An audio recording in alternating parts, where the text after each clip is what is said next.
अस्सलाम वालेकुम व्यूवर्स। आज हम पढ़ेंगे नेक्स्ट लेसन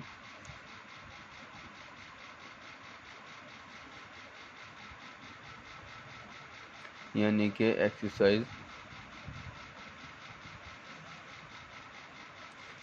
30। ठीक है, पहले हमने चैप्टर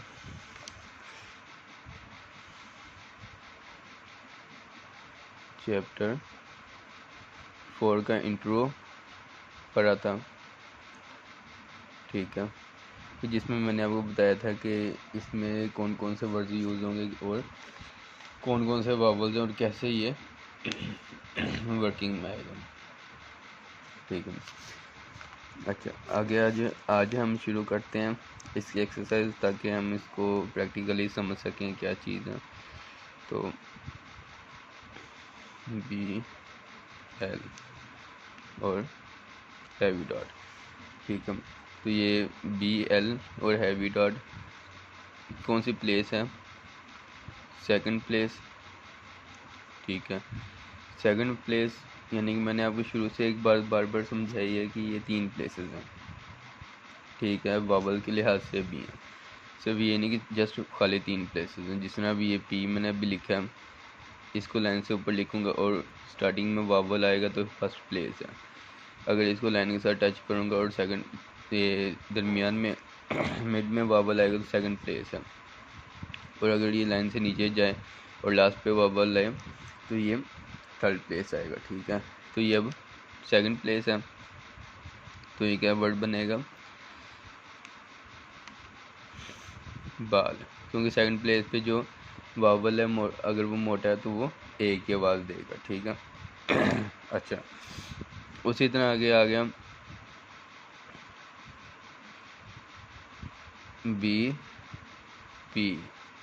ठीक है, सेकंड प्लेस लाइट वावल और थर्ड प्लेस लाइट वावल, तो ये क्या बन जाएगा?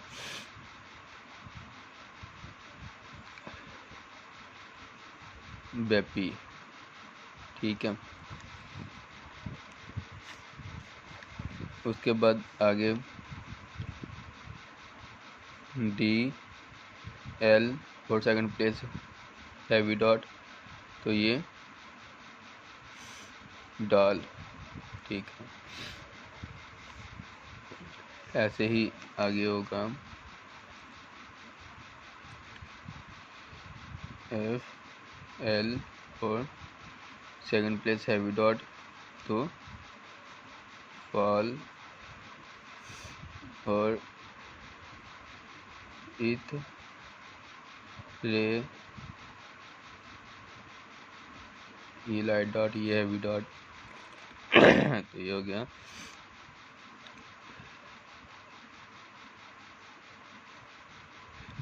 देयर, सॉरी देयर नहीं आएगा, ये लफ्ज़ बनेगा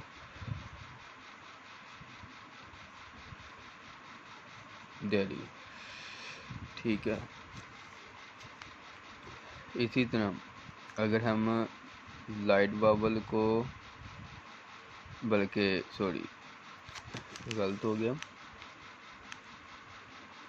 के एल और इसको हम करते हैं हैवी डॉट, तो ये क्या होगा? कोल। ठीक है, यानी कि हैवी डैश जो उनसी वो डबल की आवाज़ देगी। ठीक है, और अगर ये सेकंड प्लेस पे हो और आर ओ, तो ये होगा लाइट डॉट है तो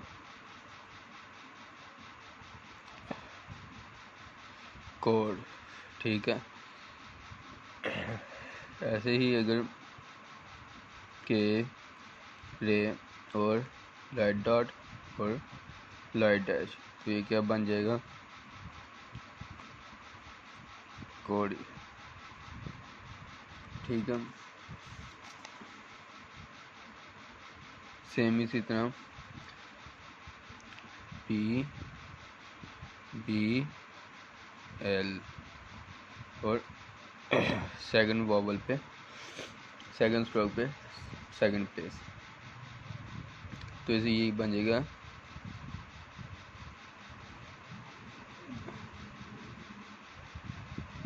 टेबल। ठीक है, यानी कि अगर सही अल्फाजों में मैं बात करूँ, सीधे से अल्फाजों में, कि मैंने आपको चैप्टर 4 के इंट्रो में जो समझाया था वो ये समझाया था कि जिस तरह ये वर्ड है और इस पे हमने हैवी डैश लगाई तो ये क्या होगा, OAR। ठीक है, यानी कि कई वर्ड्स में वो AR की भी आवाज़ निकालेगा, कहीं पे जब उसके अल्फ़ाबेट के मुताबिक होगा तो वो OR की भी निकालेगा। ठीक है, मीन्स के इन चीज़ों को समझाने का मकसद क्या है? मकसद ये है कि आप इस चीज़ को समझ सकें कि जो हम शुरू से पढ़ रहे हैं ये वही चीज़ है, कोई इसमें चेंज नहीं है। ये नहीं कि चेंज चीज़ होगी, आप जैसे जैसे चैप्टर वाइज आगे बढ़ते जाएंगे वैसे वैसे वो चीज़ सेम ही निकलेगी, वो आगे से चेंज नहीं होगी। मसलन हम इंग्लिश पढ़ते हैं तो इंग्लिश के जितने अल्फ़ाबेट्स पढ़ते हैं वो जब हम आगे इंग्लिश लिखते हैं, जिस तरह देयर है, दे है, जिस तरह डिफरेंट है,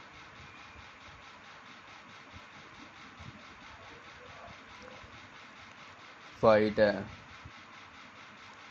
fire, game, gun, shoot, shoot, जिस तरह यानी कि ये अल्फ़ाबेट्स हैं। अब इनमें वही अल्फ़ाबेट्स यूज़ होते हैं, THERE, THEY। ठीक है, यही अल्फ़ाबेट्स यूज़ हो रहे हैं, तो इन्हीं अल्फ़ाबेट्स पे आपने इसी तरह ये अल्फ़ाबेट्स हैं कि जैसे हमने अब शुरू में स्टार्टिंग में क्या पढ़ा था, PBTDJJK, गे, ठीक है, इथ, इश, दे, ठीक है, इससे हमने ये अल्फ़ाबेट्स पढ़े थे। फिर इसके बाद हमने वावल्स पढ़े हैं, क्या जी, first place, second place, third place. ठीक है, ऐसे ही वावल पढ़े हैं। फिर हमने इसकी क्या अक़साम पढ़ी हैं, लेफ़्ट और राइट, यानी कि लेफ़्ट साइड पे फर्स्ट प्लेस, सेकंड प्लेस, और थर्ड राइट प्लेस पे, राइट साइड पे फर्स्ट प्लेस, सेकंड प्लेस और थर्ड प्लेस। ठीक है, ये वावल्स की अक़साम पढ़ी हैं। अब जो हम आगे पढ़ रहे हैं वो इन्हीं के इर्द गिर्द है। ठीक है, यही एक सर्कल है जिसमें हम चल रहे हैं। जैसे अब ये स्ट्रोक्स हैं, इस साइड पे आ जाएं तो उसका मीनिंग और है, इस साइड पे आ जाए तो मीनिंग और है। अगर दोनों साइडों पे आ जाए तो ये AP है। ठीक है, अगर ये ऊपर आ गया और यहाँ पे थर्ड प्लेस पे ये आ गया तो ये AP हो जाएगा। मीन्स कि आपने शुरू से लेकर अब तक 3 चैप्टर्स या 4 चैप्टर्स जितने भी मैंने आपको करवाए हैं उनमें सब में आपने एक ही सर्कल को फॉलो करना है कि स्ट्रोक, वावल और उनकी आवाज़ें। ठीक है, यानी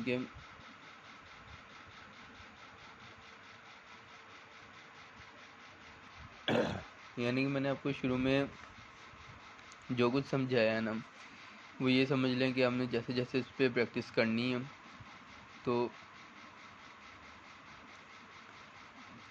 जैसे जैसे उस पर प्रैक्टिस करेंगे वैसे वैसे वो आप पे फ़ायदा आपको देता जाएगा। अब इन चैप्टर्स में शुरू से लेकर तक आपने क्या पढ़ा है, स्ट्रोक,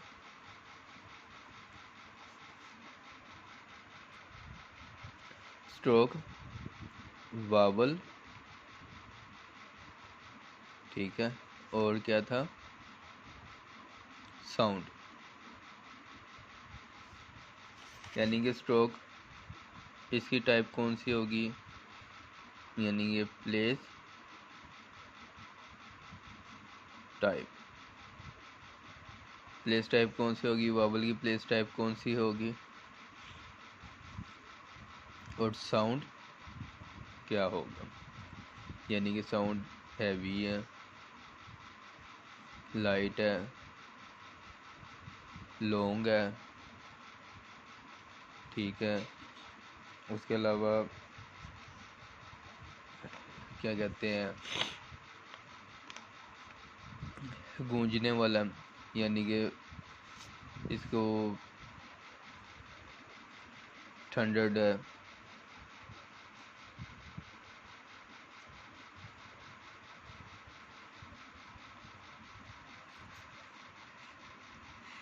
ठीक है। इसी तरह आगे फिर प्लेस कौन सी है, फर्स्ट है, सेकंड है, थर्ड है, और स्ट्रोक के प्लेस क्या है, ठीक है। तो ये जो ये सर्कल है ना, ये वाला सर्कल, इसको अपने सारी पिटमैन बुक में फॉलो करना है, तो आपको एंड द एंड वही चीज़ मिलेगी जो मैं आपको समझाने की कोशिश कर रहा हूँ, क्योंकि सारा इसी पे डिपेंड है। इन दो पे बेसिक डिपेंड है शॉर्ट हैंड, ठीक है। उसके बाद यहाँ पे डिपेंड आती है साउंड पे, साउंड लास्ट स्टेप है, ठीक है। और उसके बाद उसकी आ जाती है ट्रांसलेट, ठीक है। लास्ट स्टेप जो सा है वो ट्रांसलेट का, यानी कि जब आप इन 3 स्टेप्स को पूरा कर लेते हैं तो लास्ट स्टेप पे जो ट्रांसलेट है वो कैसे करनी है। तो आगे इंशाल्लाह मैं आपको न्यू चैप्टर, न्यू लेसन के साथ मिलूँगा इंशाल्लाह कल। तो मिलते हैं नए लेसन के साथ। अल्लाह हाफिज़। अल्लाह ताला आपको अपने ज़मान में रखे। अस्सलाम वालेकुम।